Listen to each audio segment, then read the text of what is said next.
if I said to you, what are the 3 key trends that you're seeing globally that we should be aware of or thinking about here in Australia? I think if we see what's coming down through the pipe, ethics is going to be a massive topic, and that's kind of linked to what we've been talking about in the last couple of years in trust. So trust crisis leading now into ethics, how are organizations going to behave with the vast amount more transparency that's around there now, and businesses are going to die on this. Watch the headlines over the next couple of years, not even that long, the next 12 to 18 months, there's going to be some big headlines in the media, organizations that have really stuffed this up.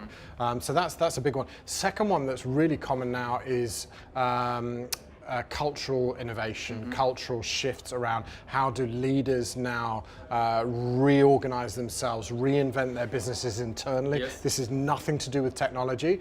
This is around how do they create a culture of innovation that is able to harness and deal with high-speed change.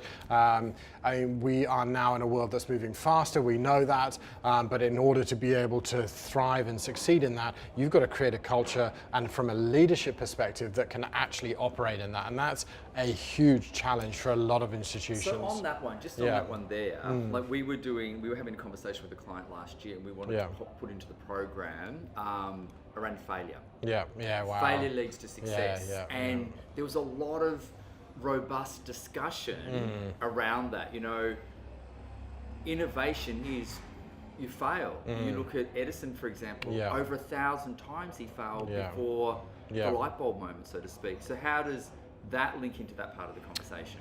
We have, and this is a really good question actually, because there's something I notice on a personal level between here and certainly in the US, even not just in the Silicon Valley area, but certainly in the US as a whole. We see failure in Australia, in this part of the world, as such a bad, dirty, evil word. If you fail here, you are ostracized. I mean, you look at some of the big stories here, the media will hunt you down, we make big headlines out of it, and failure is a bad thing.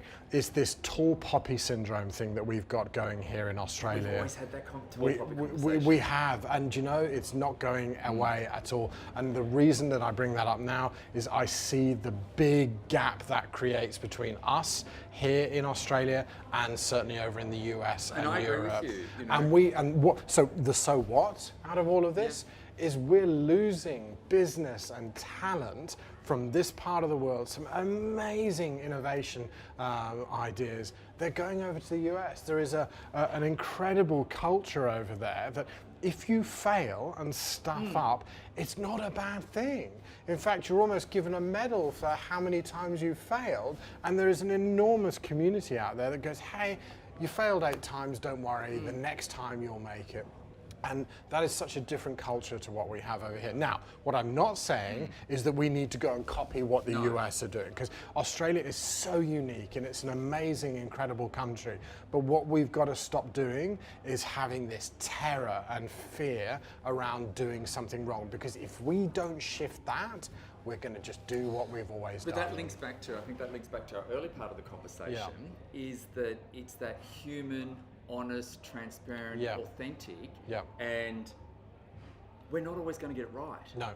But if we're going to try our hardest to get it to the rightest level it can possibly be, then they're going to follow you. Absolutely. And this comes into that, you asked what 3 things, my third one, which is obsession. I personally am obsessed with experiences, and businesses that are obsessed with what they do and how they do it.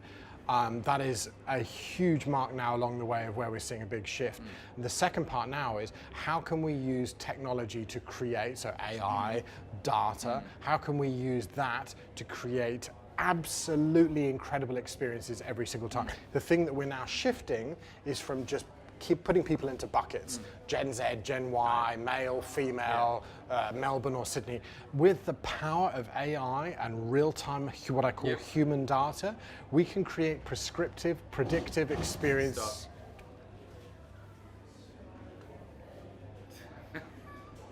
We'll take it from with the power.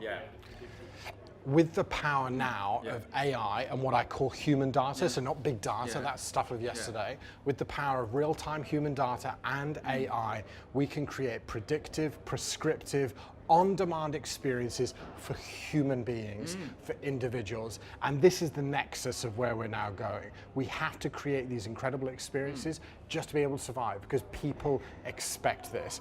And tech will enable this by making us more human with each other.